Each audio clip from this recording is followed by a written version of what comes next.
Okay.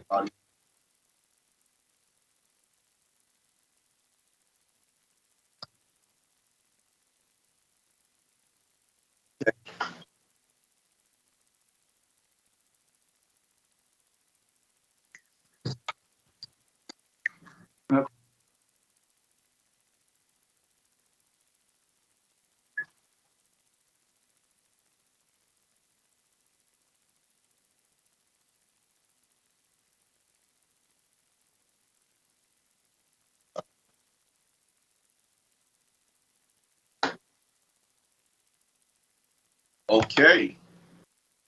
Well, Dave, you're segment 3 leader. Sounds good. All right. I'm ready to rock when you are. Go for it. Sean.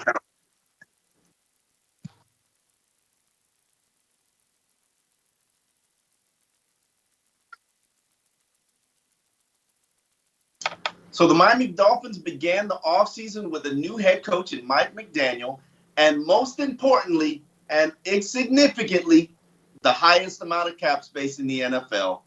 General manager Chris Greer said, "This is a new era, and the franchise is more retooling than they are rebuilding, Dave." How many new eras do we have, Omar? This is another. Oh, I'm at my 6th. I don't even want to know what you're at. But the goal is to supplement what they built under Brian Flores these past off seasons, and in free agency build a stronger team, a better offensive team, hopefully improve the offensive line, but that hasn't been done so far significantly yet. Owner Steve Ross is willing to spend to improve his franchise, as he always does. But Miami spent most of their money re-signing 7 of their own players. They've added 5 newcomers: offensive guard Connor Williams, quarterback Teddy Bridgewater, running back Chase Edmonds, wide receiver Cedric Wilson Jr., cornerback Keon Crossan. Are these moves, Dave, good enough in your mind to make this Dolphins team a playoff contender? A contender? No, I said a playoff contender. Let's not get ahead of ourselves. A playoff contender? What is that? Everybody's a playoff contender, right? I mean, 7 teams make it. It's going to be a tough AFC, though. San Diego and Denver have improved themselves dramatically, and they didn't make the playoffs last year. So, look, I see. You see what they're doing, and you could nod along ahead, and I get it. They got the mashed potatoes, they got the carrots, they got a nice drink there. But what are they missing? They're missing that big fat main course, right? And that's going to be, do they get Teron Armstead? What do they do at tackle? They need more help on the offensive line, I think. But hold on, wait a minute. You're saying that re-signing Agba and Mike Gesicki aren't the main courses, Dave? No, they better no. That's where a bulk of your cap space just went. Well, I'm saying they must have one big signing left, and it's got to be something to solidify that offensive line, where you go into next year and you say, there is my left tackle. We're going to have to find answers at other places, but there's one of my tackles at least. That's my guy, and I can build a line or a center or something. They need a certified NFL offensive lineman to say, this is our guy. And look, Connor Williams might be a nice signing. He started, 51 games. He's still young. He's benched by the end or he's put on the bench for time last year in Dallas. But, that's a good team. And at this point, you trust that Mike McDaniel and Frank Smith and Matt Applebaum, they got a lot of offensive line pedigree, and I'm sure they know what they're looking for. So you trust that. But yeah, I think they need that main course coming in still, Omar. You said the word trust, Dave, and I've got trust issues, Dave. The Dolphins have given me trust issues. Yeah. And, even though this is new management, and I've been abused, Dave. I've been abused. And so, yes, like you, I'm uncomfortable with what's been done so far. But the big dominoes, the Teron Armstead, he's still out there. Obviously, it seems like he's looking and waiting for see the Saints create some cap space, and maybe they get Deshaun Watson, and we'll talk about that a little bit later. But Trent Brown is still out there, and that man is a mountain of a human being. He calls South Florida home. So, the question is, will he be the right fit for them in their scheme, and how much? What is the price? If Morgan Moses is out there accepting $5 million deals from the Baltimore Ravens, you'd have to think, hey, maybe the price of Trent Brown has come down. And I think Teron Armstead is holding up that offensive tackle market. So it'll be interesting to see what comes from it. But am I pleased with what they've done in free agency so far? Not really. If you look at it, I felt like they needed a better center. I felt like they needed a inline tight end, because we can pretend Mike Gesicki's going to be a tight end, but we really know he's going to be a slot receiver. They needed an offensive tackle. They needed a 3-down inside linebacker. And while they've signed 3 okay linebackers, that every down guy who's going to allow Jerome Baker to go out and remain outside or be a little bit more fluid, I don't see him on this roster. So am I pleased with what they've done so far? Not really, to be honest with you. I think they've added some nice pieces. I think they've added some decent players. But this reminds me a little bit about what this organization has done in the first year of Joe Philbin and Brian Flores, where they kind of just went, just a piece here, a piece there, no entrees. All right, Omar, our first question comes from Georgia Tech, 1975. While McDaniel's personality is refreshing, coming across as quirky and likable, almost the polar opposite of Flores, he doesn't fit the traditional template for a head coach. Are you concerned he has what it takes to lead a locker room full of grown men? I'm not. And part of the reason why I'm not is because I think he said the right things in terms of what players want and what they relate to. They want, what players want, and this is from a guy who talks to players all the time. They want a guy who's going to help them win, put them in position to win, and a guy who's going to help them get paid. That's it. That's where it begins and it ends. And clearly, he's popular with the Trent Williamses of the world, with the Deebo Samuels of the world, because he does that. Now, the question I have is, can he lead a full locker room, not just an offensive unit or not just subsections, but a full locker room? And we'll figure that out soon enough. I mean, we could say whatever we want about, past coaches, but some had issues with it and some didn't. Some were good at it until they crossed too many people.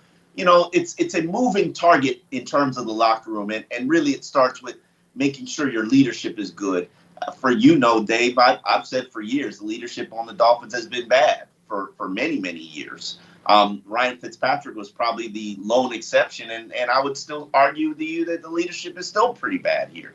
So it's too early to say, but McDaniels is a very popular guy amongst players that he's coached for years, and I think he'll remain and continue to be a popular guy. Yeah, I don't care if he's popular, and he shouldn't care if he's popular, okay? And how it works, the assistants usually are popular with the players. Okay, they work on them, they become friends with them, and on successful teams, there's a bonding there, a trust. But the head coach is a different matter. And I'm not concerned per se of the locker room as the whole ball of wax of being a head coach, just because he hasn't done it before. Okay, we got to see, can he do that? Can he coach a whole team? Can he lead a locker room? Can he drop a game plan on offense while being paid attention to the special teams and the defense? Okay, that no matter who he is, no matter what his personality is, that's going to be the issue of a first-time head coach. We've been through it. Okay, we've been through that. So have we, Dave? Have we? Many times, Omar. Many times. In his defense, I think the first hurdle is making sure that you assemble a good coaching staff. And I got my issues on defense, but I think it's pretty decent overall, the coaching staff. I'm not necessarily certain that this defensive staff is going to be able to carry their weight, of course. To me, the issue there, Omar, is they had no relationship before this. It was a shotgun wedding. And usually a head coach, especially a defensive coordinator, they're going to have some relationship of trust and background and all that. And look, Josh Boyer's a good guy. McDaniel's a good guy. They haven't been through it together though, and so we'll see how it all shakes out. But I mean, that was one of the things the Dolphins wanted to do this year. They wanted to keep the defensive staff together. They wanted to keep the quarterback, anoint him as a starter, and so they got the guy who can fit as head coach. You mean the guy who would do everything that they wanted him to? Yeah. I mean, that was Let's be frank about it.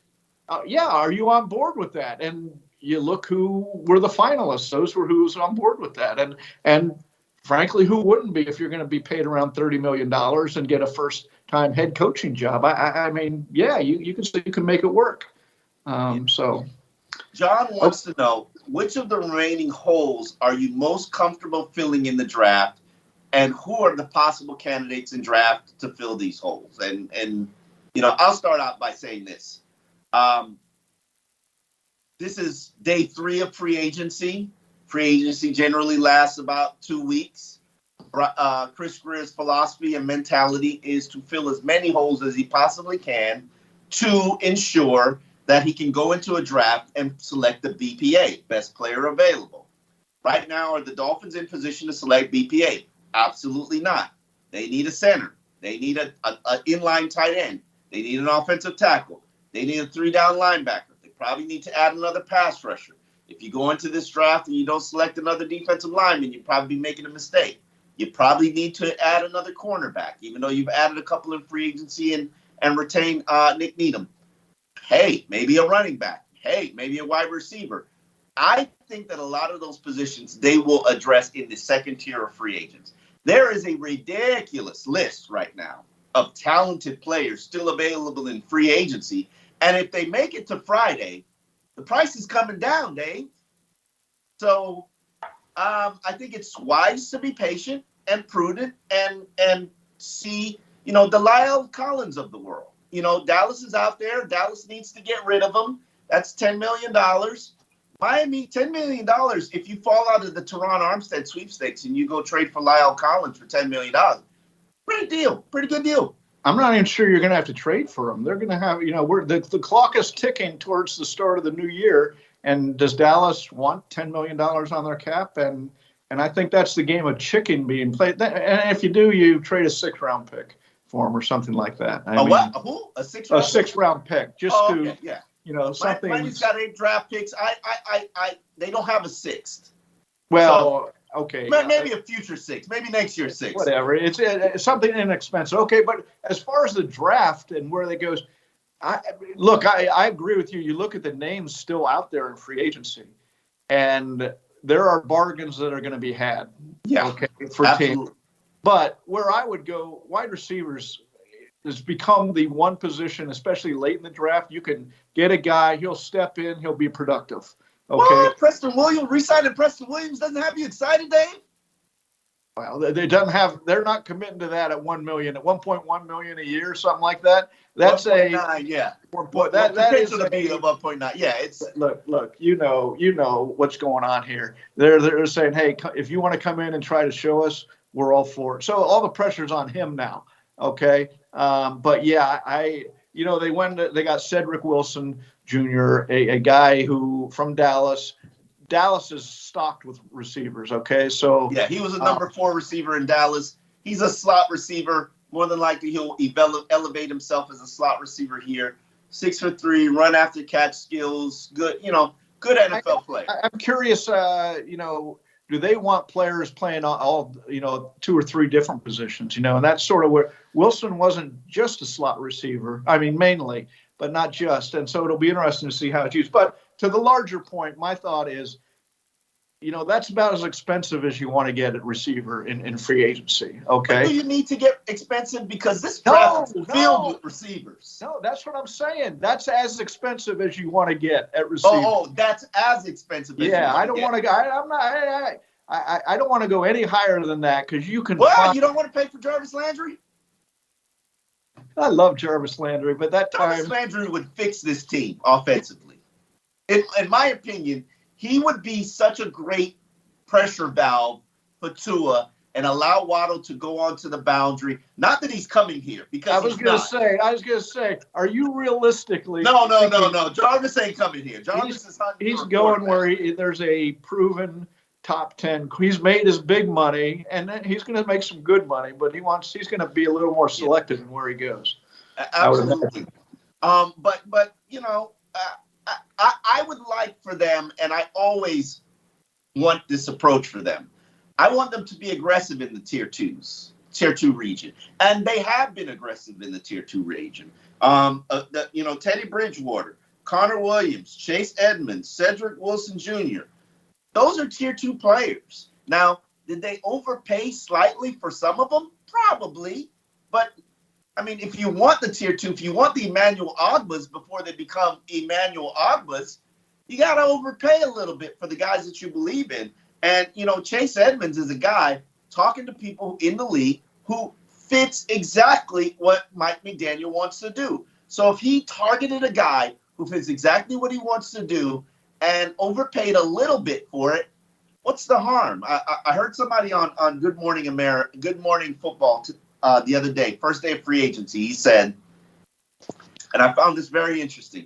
He said, you never regret the purchases you make that you enjoy, that are things that have value and things that you appreciate. And it's true. The things that I really like in life, Dave, I don't remember what I paid for them. I have no idea. I probably overpaid for them. Like, for instance, I only wear at this point now, Dave, Zara jeans. Now, Zara jeans are literally $70 a pop.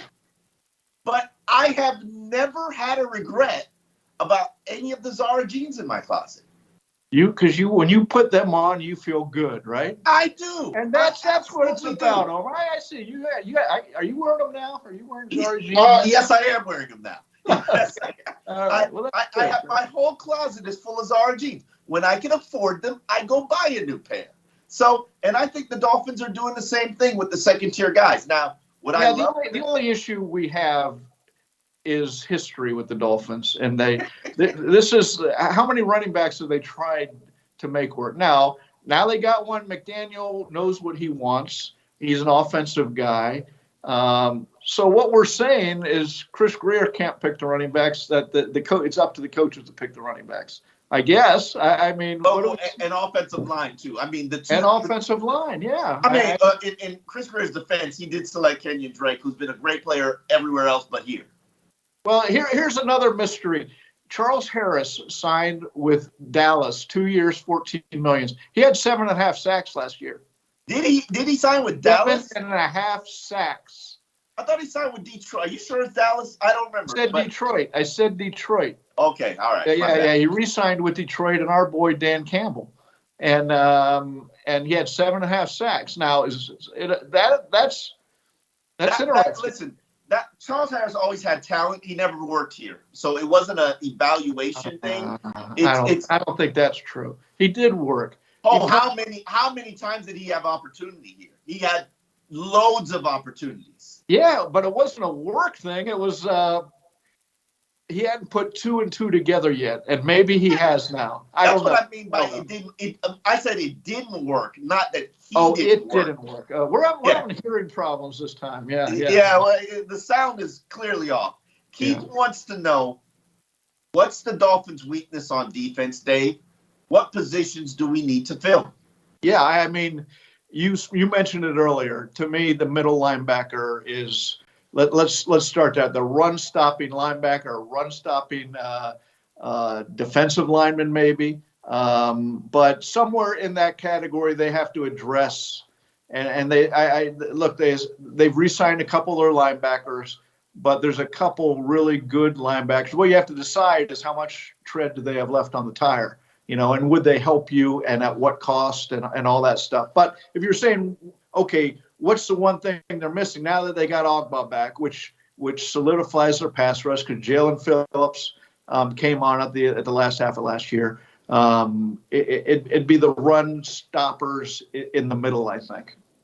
Absolutely, and this is no disrespect to Landon Roberts, who had a career high 87 tackles, but that Tennessee game, kind of exposed where his shortcomings and limitations are as a player, as it exposed a lot of people. Do and should you want to do better than Orlando Roberts? You should. Is that easy to find? According to the Dolphins, it is. Should it be? It shouldn't.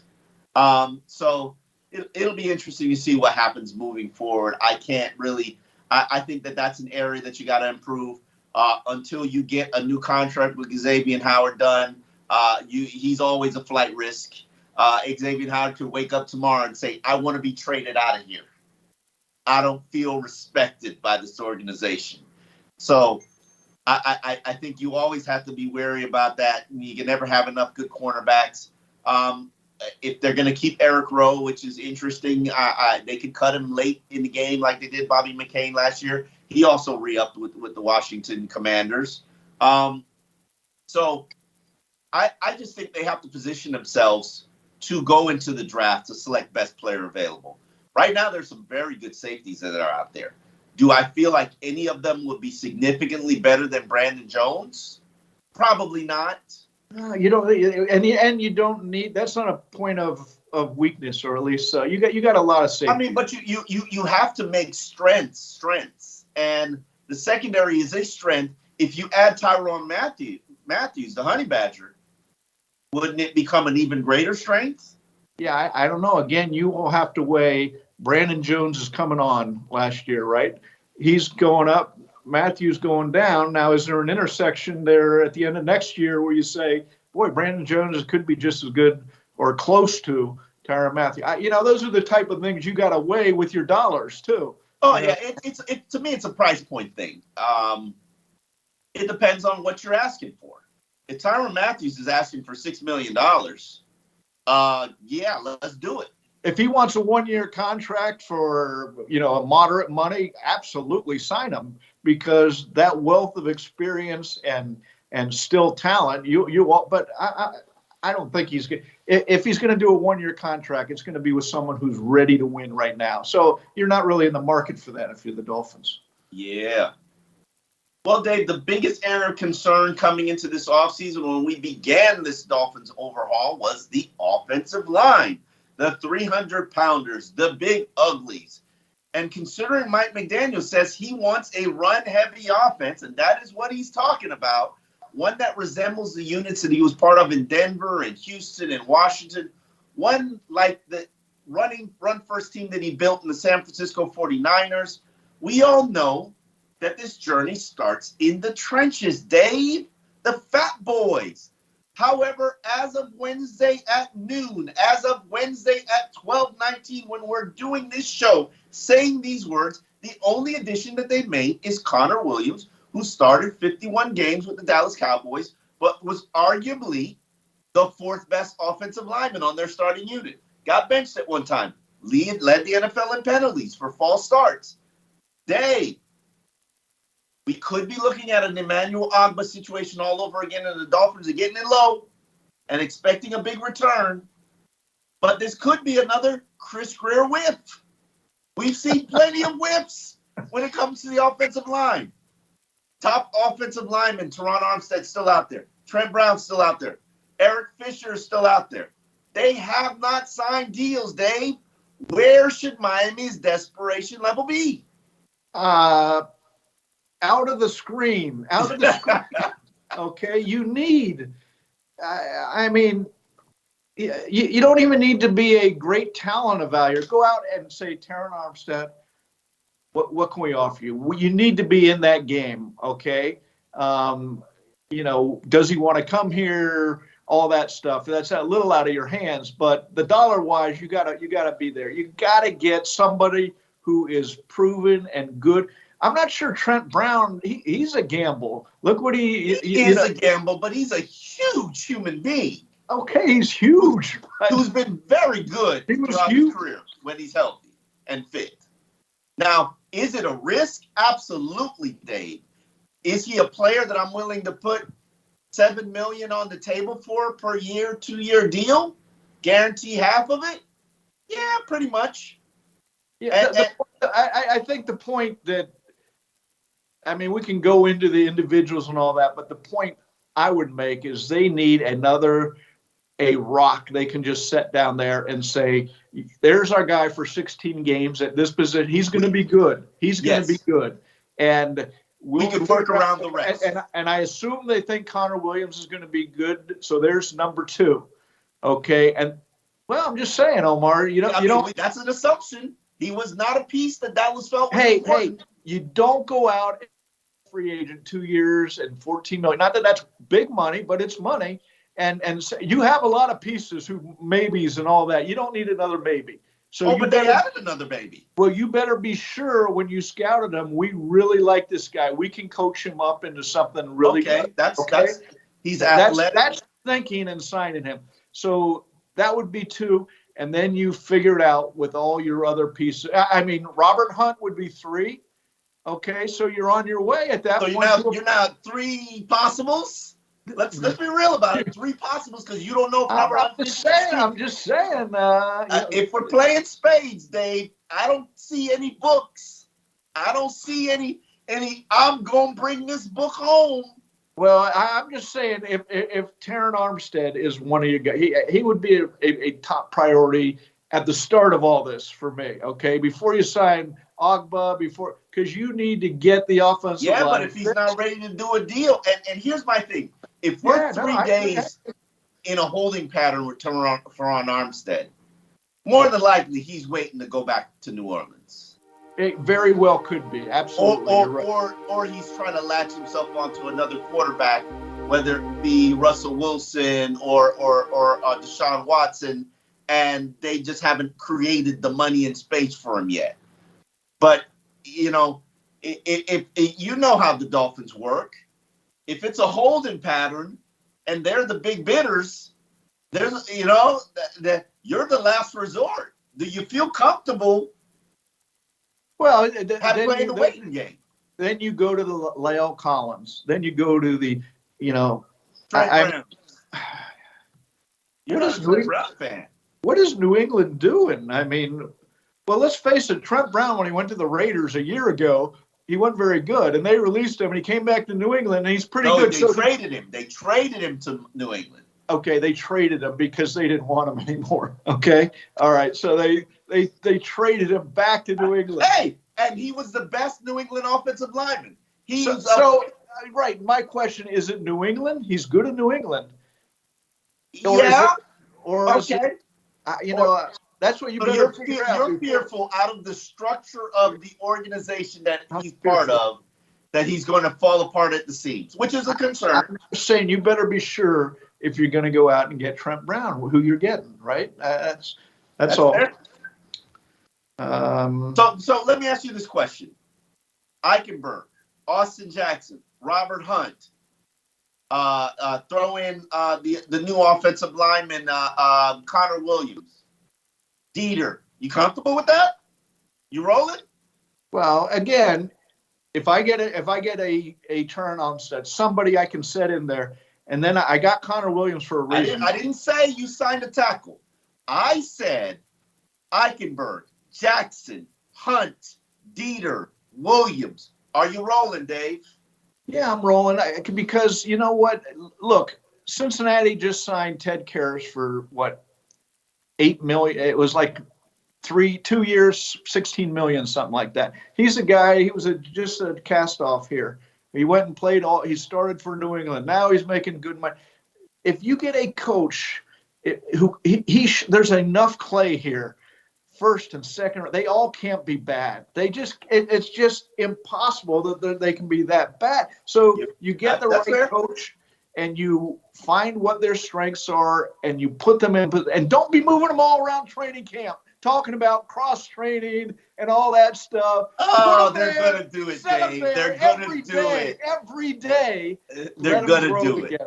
You gotta be cross-trained, prepared for injury and COVID suspensions. Oh, okay, once in a while. I get it, but not like every other day or somewhere else. Okay.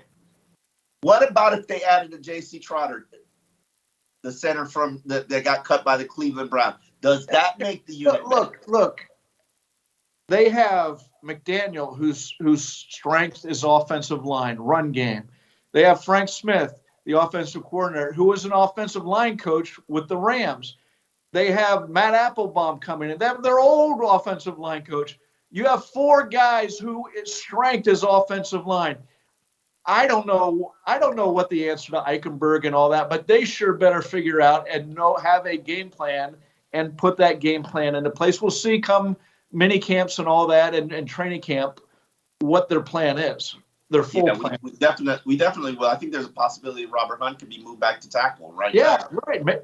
He would have been their best tackle at right tackle. Hey, if you just signed Connor Williams, who's been a left guard most of his career, that means Austin Jackson's on the move. Maybe he's the right guard. Maybe he goes back to left tackle. It'll be interesting to see what and you didn't even mention Solomon Kinley, who there's a lot. Solomon Kinley got to lose about 30, 40 pounds before he even fits into the scheme. Right. He's a dead man walking. Okay, but you got a lot of pieces there. Make it work. But get some money. Get a couple in there from free agency, and then make it work. Yeah. I-Man Insurance asks, what part of the offensive line, in your opinion, is most important to establish with a veteran presence, Dave? The interior, center and guard, or the exterior, tackle and line?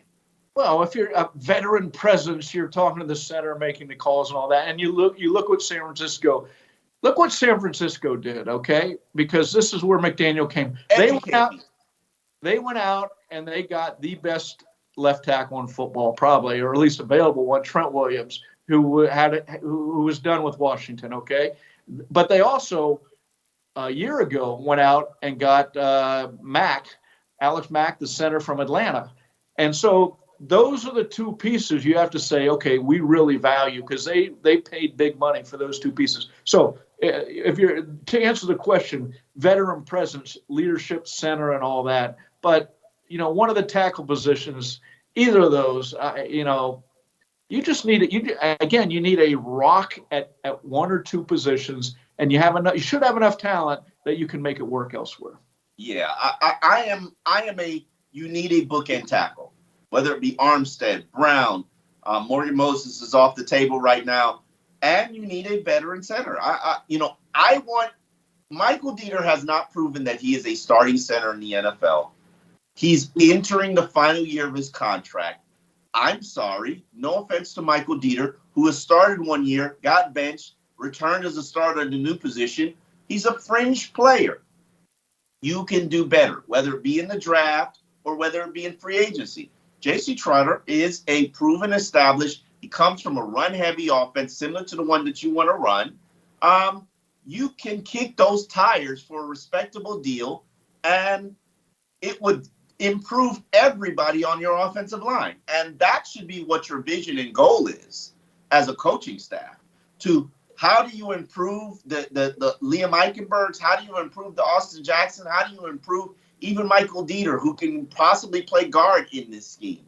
How do you improve Connor Williams? You get them a polished, established, proven center who knows what the hell he's doing. So to me, I think the center is while tackle is important and significant, let's not understate the center. And since Mike Pouncey, the center play has been pretty disappointing. All right, Jonks 13 wants to know, is Chris Greer ultimately responsible for the offensive line unit that we put on the field this time? Or will he say Coach McDaniel thought we could win with them and escape blame again? Dun, dun, dun. Listen, he is a master at escaping blame. Let's just put that out there. Omar, he's only going to give the coaches what they want. That's his job. He will tell you. That is his job. You want Mike Gesicki, even though he can't block? I'm going to give him to you. Then I'm going to use another draft pick and draft a blocking tight end who started 41 games, even though he's a fringe player. But you want Mike Gesicki? I give you Mike Gesicki. Listen, if I'm Chris Greer, and this even goes to Marvin Allen, who is one of the most respected talent evaluators in the entire NFL, who was the Dolphins assistant GM, and I'll even throw in Reggie McKenzie. If I'm all 3 individuals, I do my evaluations, and then I turn to Frank Smith and Matt Applebaum, and I say, what do you want? What do you want to make it work? Because I clearly don't know what I'm doing. I clearly don't feel comfortable enough in my abilities to create the offensive line that you guys, Mike McDaniel, Frank Smith, and Matt Applebaum, were hired to create. This team can take off if they have a running game. Pick who you want.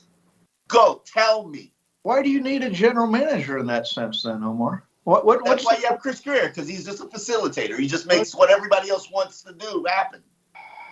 Yeah, answer this question, yes or no? Do you trust Chris Greer to select an offensive lineman? Well, he's proven no. Okay. He's proven no. I mean, you vote no. I vote no. I think Dolphin fans would vote no. So leave it to the guys. Omar, that's why I'm saying spend the money on a proven offensive lineman. Okay, I'm not arguing with you. We're not saying, oh yeah, keep throwing first and second round picks at I'm not arguing with you. You can't do that. So, right. Right. Like, I agree with you. If you have 3 young pieces and 2 veterans on your line, that should be good enough. But what you want to do is you want to have a whole young line. And it was a hot boo-boo last year. Like, you can't do that. And you can blame it on the coaching. You can blame it on the scheme. You can blame it on the running back. You can blame it on the offense. I'm tired of the excuses. You know where I stand, Dave. Like, I love trench play. It has been trash. Trash. That's being kind. That's being kind, too. Yes. Like, I don't trust Chris Greer to make the selection in the draft. So, Frank Smith, Matt Applebaum, Mike McDaniel, tell me what you want. And I was going to say it again. Chris Greer must understand he doesn't, because that coaching staff, you can't get more offensive line heavy in a coaching staff than that. You know, what it does, it indicates to me that they knew where their shortcoming was as a team, as an organization, as a coaching staff, and as talent evaluators. Because that expertise level on the offensive line, it's not like the white powdery substance snorting guy. What's his name again? I forget what his name is. But it's not that level of expertise, but it's pretty damn good. Yeah, he was a great coach. He was great. He's making $1 million a year here. Yeah. Okay, Philip, the best Dolphin scout on Twitter, Omar says, asks, do you get the feeling that Coach McDaniel thinks his offensive system and scheme can fix underperforming offensive players the same way Adam Gase did? Gase was a genius. He will tell you he was a genius, okay? He will tell us. He will tell you. And everybody. That doesn't make him a genius, but he will tell I'm just telling you what he'll tell you. And everybody under Gase had a career year. And he will tell you that. Unfortunately, it never got put all together. And to me, you know, how many years have we had a disappointing Dolphin offense with the exception of Ryan Fitzpatrick's, or not Ryan Fitzpatrick, because Tua had a good hand in it last 2016. 2016, they had a good 2016, and it wasn't really even top the second half of that year. They had a good offense. And then 2020, they had a pretty decent offense, even though fans don't acknowledge it as a pretty decent offense. Yeah, they did. Right. They've scored a lot of points. I think that Mike McDaniels sees what he has here, believes that he can build a Mike Shanahan offense, a West Coast run-heavy offense, like you saw with the 49ers, and you saw with the Houston Texans under, I forget what his name is.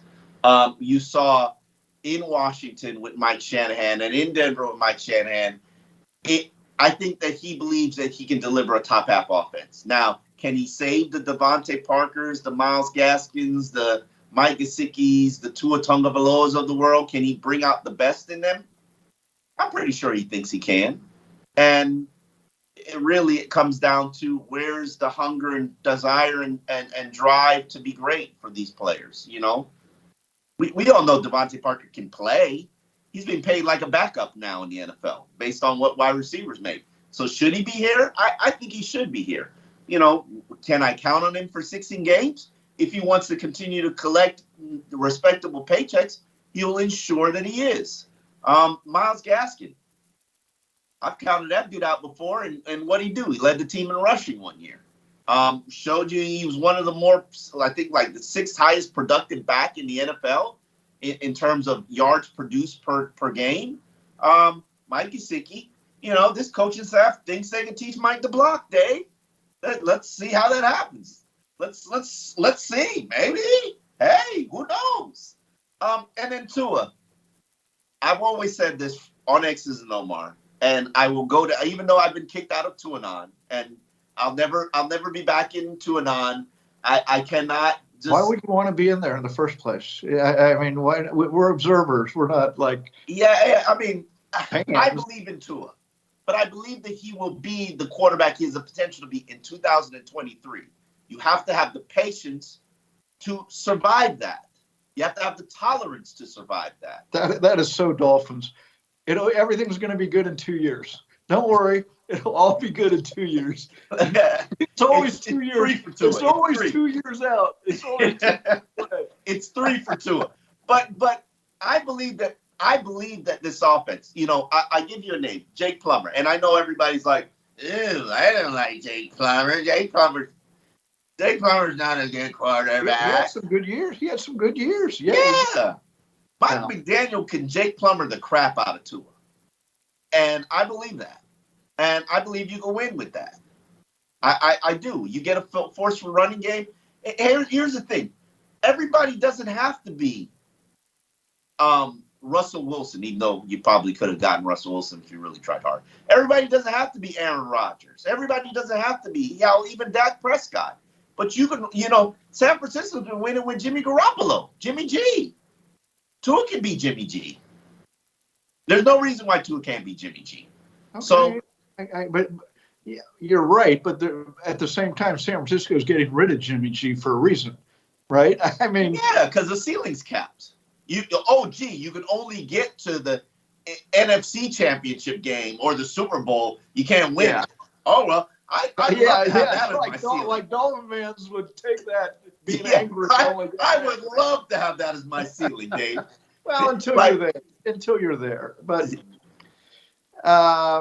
look, the question of offensive scheme and system is McDaniel going to be like Gaze? I sure hope not. I sure hope people realize it's players in a system that make it work. Okay. Yeah. NFL, it is players, and it's not schemes or systems. You need a good scheme and system, but you need great players to win. You know what I like about Mike McDaniel, and I've had some private interactions. I've seen him operate and work in a room, and he's quirky as hell. He's unique. He's out the box, which I love. I embrace that. I'm excited about that. But you know what he doesn't have, Dave? That was Adam Gaze's downfall. He's not the smartest guy in the room and doesn't pretend to be. He doesn't have that. I'm the smartest guy. You're the one who taught me. I'm the smartest guy in the room.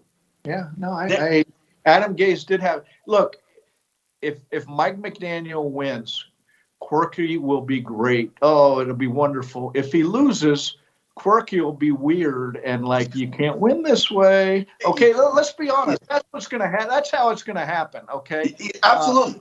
Okay, so it's going to happen. It's first going to happen by saying, "Oh, the offense is fixed, but look at this defense. This defense is trash. We got to get a new defense. Got to get a new defensive coordinator." We've been on this storyline before, so we know how it ends. And then when you can't fix the defense, or you don't fix the quarterback, it's like, oh, this guy's so quirky. Oh my God, why did we get a quirky Why did we get a quirky head coach? Here it is. Quirky is a conversation piece right now. Okay, and it's sort of like Jimmy Johnson's hair. Is a conversation piece, and people didn't look. Okay, what kind of a coach he is? You got to get beyond the quirky. Look what a kind of a coach McDaniel is, and then we'll see the substance and what's going to happen. Okay, it's fun that he's quirky, but it's on some level it's irrelevant to really what you hired. Okay, absolutely. So okay, Omar. Last year, Deshaun Watson, we're not done with that name, broke up Miami's happy home this time of year. This was before his allegation of misconduct came out, before the grand jury investigation. He wanted out of Houston, and the Dolphins wanted the Pro Bowl quarterback. They didn't hide their desire, and it damaged Miami's relationship with Tua Tagovailoa. Fast forward a year, Watson won't be charged with the crime while he still has a civil suit to deal with, a possible NFL suspension he might face, and an image to rebuild. 4 teams are lining to speak to him. The Carolina Panthers, New Orleans Falcons, Cleveland Browns are all finalists for Watson's services. And also, is there a mystery team out there? You never know. Was not doing a deal at the trade deadline last year a mistake, Omar? Yes, and I said it when they didn't do the deal. You don't go that far and then turn back at the last minute, because the allegations weren't going anywhere. The possible grand jury, you knew that was up in the air, and you can get this deal now for what you felt was a fair price. Did I feel it was a fair price? Absolutely not. But they felt it was a fair price. And you didn't do it because your morality or Tua was winning, or you didn't feel comfortable that the lawsuits weren't settled. And I thought that was all foolishness and dumb. If you were in on the player and they took a ton of PR hits for being in on the player, it was already done. Damage was already done. You pull the Band-Aid off. And, now... Here's the issue, Omar. There were so many charges out there. Yeah. And you didn't have full answers on them because the police were still investigating everything. Okay. I could not trade a face for the face of the franchise player. Okay. We're not talking a third receiver or something, bringing on something like, you're talking the face of the franchise, and he might be going to jail. I can't make that trade. In full responsibility, I cannot make that trade. Okay, and look at you now. Now. Well, it's certainly turned out. If you want him now, he's available now. Absolutely. Yeah, well, you can't get in the bidding now. The mystery to me, and I wrote a column on this, is right to the trade deadline, when all these charges are still outstanding, there's all this dark cloud over him of what's going to happen. The Dolphins are right in there. They're the team in there. The owners got permission to talk to him. The coach obviously the team. Wants him. Deshaun Watson's strong, stiff-arming everybody because he wants to be a Miami Dolphin. You got Tua, I don't know if upset is the right word, but uncomfortable, and us uncomfortable asking questions to Tua. I mean, and you're right in the middle of it then, and you pull out. You cheated on your wife, and you broke up your happy home, and then you just... And now... everything's settled, mostly the legal suit is settled. The civil suit, as you say, is out there. The big heavyweight question settled, and you want nothing to do with him. I get it. You can say, well, it's all Brian Flores, and that's probably true. Hold on. Let's put a pin in that. And I hear what you're saying, and that's Dolphins' narrative. Have you ever thought that maybe Deshaun Watson now no longer wants anything to do with you? Absolutely. I think once the Dolphins moved on from Brian Flores, who was, we're reading tea leaves here, but he seemed to have he was building something, or he was going after Deshaun Watson. Okay. Yes. And he was bringing Steve Ross and Chris Greer, it seemed like, bizarrely, because you're the owner. You should have, this is your call first, not the coach's call. This is your call for a player like this. And the gentleman, Steve just wants to win. Okay. How's that working out for him? Because he gets a little scared when listen, you went down this road. But I agree with you, Omar. I think when the Dolphins move on from Flores, the big lawsuit, and all that, Deshaun Watson said, "I have no interest in the Dolphins." Yeah, absolutely. I think it moved. I think that was. It's not It's not me breaking up with you. It's not you breaking up with me. I'm breaking up with you first, Dave. Yeah. And but I don't want to be with you anymore. I haven't answered your calls for 2 weeks. But no, you're breaking up with me. I've been ghosting you for 2 weeks now. But okay, you get to end it. Cool. And in this process, because remember, in the first initial press conference, Steve Ross said, well, we're going to let the next coach figure that out. Yes. Very bizarre. That was bizarre. That was bizarre. And then the tune turned to, we're not doing that anymore. We're totally committed to Tua. But I think you kind of need to make that commitment to Tua. Tua's done nothing wrong. Tua's done absolutely nothing wring. Here's the question. To me, the question isn't a year ago, as we phrased it, should they have traded? It's if you had Flores now and got Watson now, would you be a much better team and franchise than? Yes. That's the issue. Up to because now the issues are that the heavyweight issue is cleared up. He's not going to jail. Okay. So do we put Deshaun Watson on the stack with the other quarterbacks who didn't come here? Are we?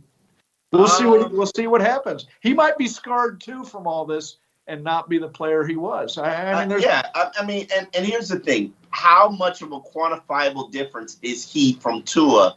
Not now, but in 2 years. And that's kind of where we are. And I think their thought process is there isn't that much. And in 2019, it was, well, in 2 years we'll be a good team. 2021, 2 years will be a good team. 2 years we're going to be a Dolphin, Dave. It's the way of the Dolphin. Nobody values the present. Nobody says the present matters. Yes, that's your Heat philosophy. You've been poisoned by winning and culture and success. Dave, you cover the Dolphins. Yes. All right, Omar. Has Miami built a good enough team around Tua for him to be a top 15 quarterback in the NFL in 2022? No, because I still don't see the offensive line that's going to create the running game. I still don't see the offensive line that's going to provide him great protection. We know he's got the pocket presence. And to be honest with you, I think they're still one weapon short on offense. Yeah, but we're not done. We're not done either. I mean, I mean, you asking me right now. Right. Does he have what he needs to be a top 15 quarterback? No. I think Tua is a top 20 quarterback. Top 15 should be your floor. If he's not top 15, what are we doing? What we're just wasting time. So yeah, don't look like that, Dave. Listen, but next year Jimmy G's going to become an unrestricted free agent unless some team pays him. Yeah, I know how you feel about. But Mike McDaniel. Well, I'm just saying I'd rather see where Tua goes than. Yeah, exactly. I'm saying next year, not now. Next year, Dave. I'm just saying there's no harm in a 1-year tryout. And speaking of 1-year tryouts, Richard asks, will Teddy Bridgewater get the opportunity to compete for the quarterback position? No, he will not. No, he won't. But I will say this. Teddy Bridgewater has never lost the quarterback competition. And if you think about it, not even when he was backing up to Sam Darnold in the Jets. He was better than Sam Darnold that camp. Got traded to New Orleans. He's never lost a legitimate quarterback competition. And what I will say I'm a Teddy Bridgewater fan. Him and Tua have the exact same issue. Velocity on passes. Teddy has a winning record in the NFL. He's a 90.8 quarterback rating, which is not something that you turn your nose up to.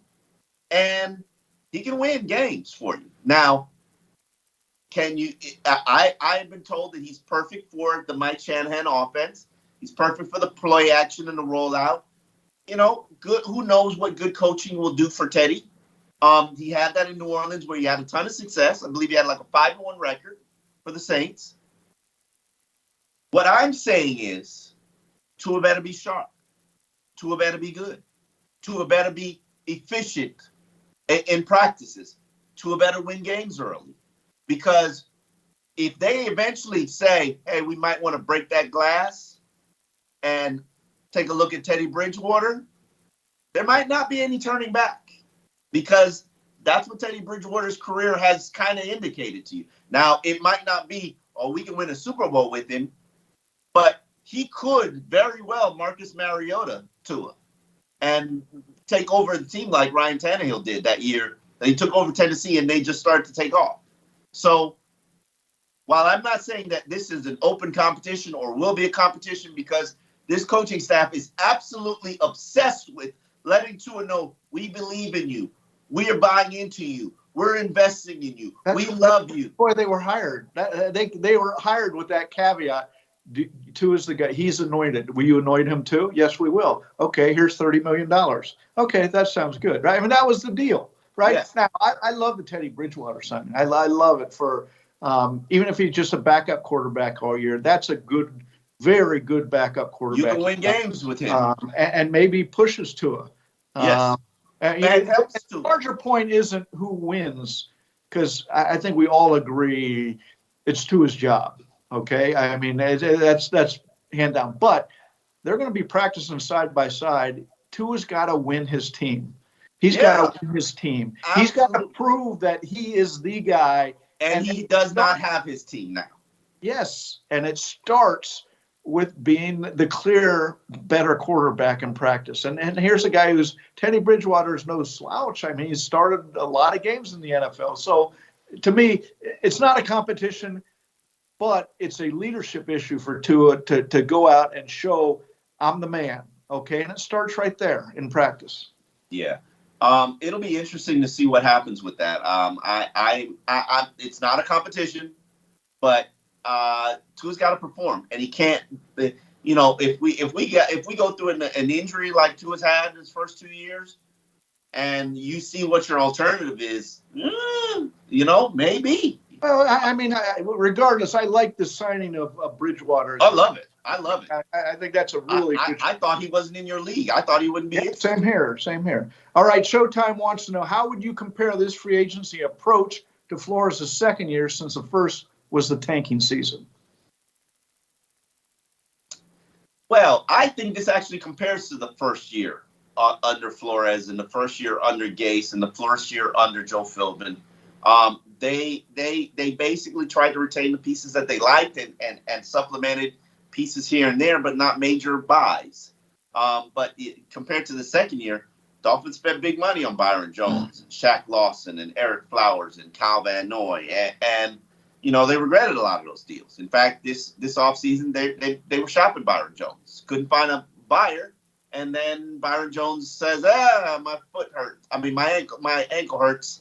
I'm going to have surgery. All my money's guaranteed. So continue to try to shop me.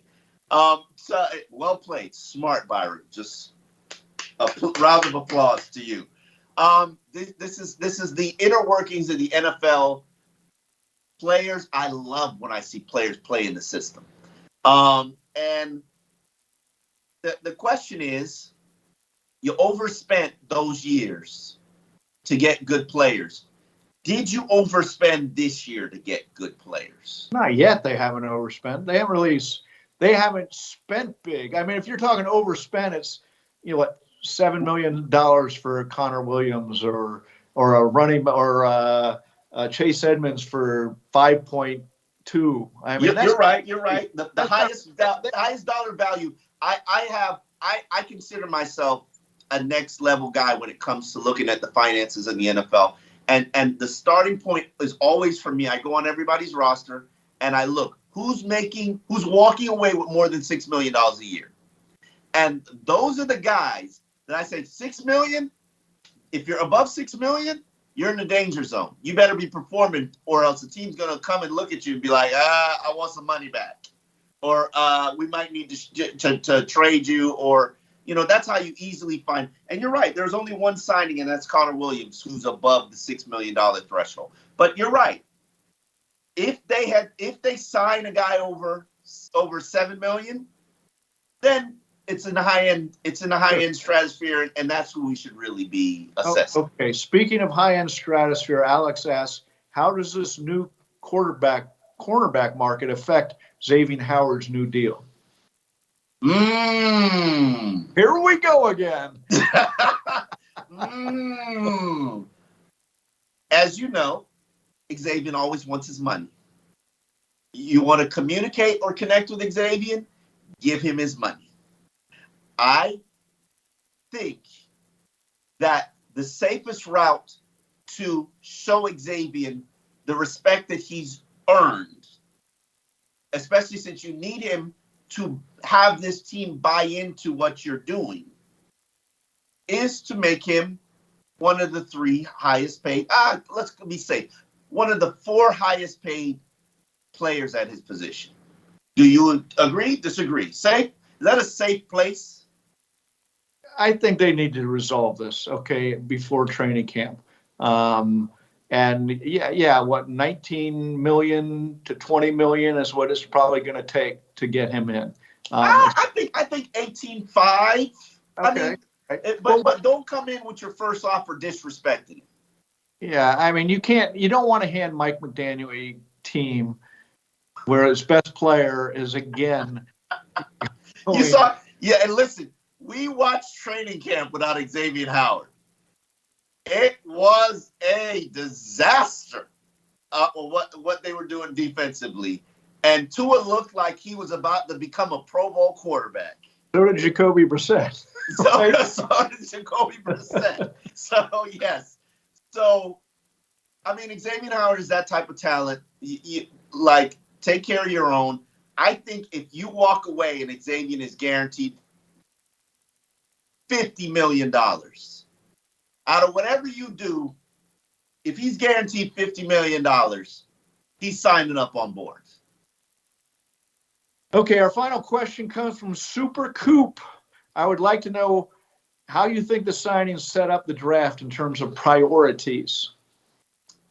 Well, here's the thing. The Dolphins have 8 selections. I just did a breakdown of where those 8 selections come from. 6 billion trades, because as you know, Steve, the Dolphins love to make trades. At 29, which is where they're selecting in the first round, you're just going to get the leftovers of the first round. You're going to get whatever is there. Maybe the top back in the draft. Maybe the 5th wide receiver in the draft, or Chris Olave. Maybe if you want to take a guard or a center in the first round, you get to take the best one. Zion Johnson, Keon Johnson is going to be down there. Maybe if you want to select an inside linebacker, he's going to be there in the first round, and you can get a Davin Floyd. Maybe the 5th pass rusher. Maybe the 5th offensive tackle. That's generally what you're going to be working with when you're selecting 29, like you're actually a good team. And so you've got to kind of make the best of the situation. But with that said, last year the Dolphins walked away from the draft with the first drafted safety in the second round. They had their pick of the litter of running backs late in the first round. They could have taken the second best running back. They didn't. They chose to take the first safety. Centers aren't high premium positions. You need centers. So, they take, I believe, the 2nd or 3rd highest rated tight end in the draft in the 3rd round. So you're going to get a good opportunity to get 4 good players, no matter where you're selecting. What I've learned about this draft is it's not top heavy, so you don't want to be up there. What you want is more picks in the 2nd round and early in the 3rd. This is a deep draft, and you want to be good with your free agents. So maybe you want 4 7th-round picks, so you don't have to you draft them instead of having to sign undrafted players. It's a really bottom-end heavy draft.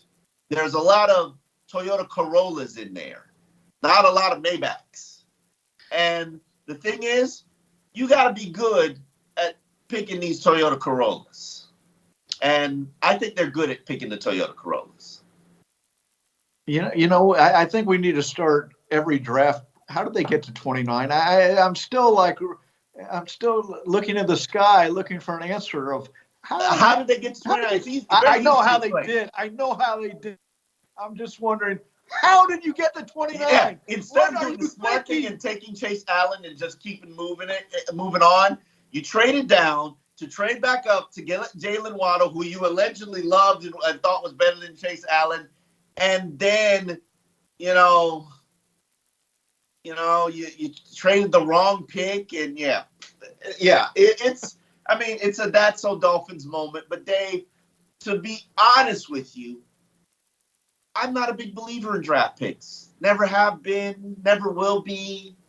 It's about what you do with those draft picks. There's so many Dolphins second-round picks that are better than the first-round draft pick.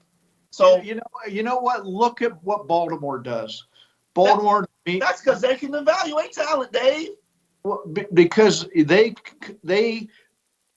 get draft picks. They get a lot of draft picks. Eric DaCosta has become the modern Jimmy Johnson as far as collecting draft picks, and they know what to do. Still running that team, right? They know what to do with them once they get them. But you get more draft picks, it gives you more darts to throw at the dartboard, and you're going to come out better with them. Okay, that's just that's a central philosophy for how smart teams work. I don't disagree with you. And if the Dolphins want to trade down every single round of this draft to pick up more picks, I'm all for it. You're starting at 29, okay? I mean, it's not like... Hey, maybe somebody wants a quarterback at 29. They give me next year's first-round pick and a second-rounder for it. I don't know. Like, listen, this is not a draft that you want to be up high for. 29 is perfect spot. Like, you're not going to get the. I'd rather be at 15, but if you're happy with 29, why not trade down with 29? Why not trade? But I would have taken 15 and traded down to 29. Okay, that's fine. Then you get another draft pick or two, right? I mean, yeah. Some of the thinking that goes on around here is just, you're spoiled. You know the way of the heat. Yeah, I mean, no, just. Everybody says, well, they need to do this, they need to do that, build this way. No, just be smarter. Just be smarter. That's the starting point to anything, okay? And that's just where we are this offseason again. So maybe they're being smarter. Let's hope so. All right, Dave. It was a pleasure to be here with you for another edition of X's and Omars. We'll see if they make some major moves. Maybe we'll be back next week. Maybe we won't. Still to be decided and determined. I appreciate you for joining me, Dave. X's and Omars can be found on Sun Sentinel site, wherever you find your podcasts. And stuff is normally posted Wednesday afternoon by the time you're ready for your drive home from work. Always a pleasure. See you next time.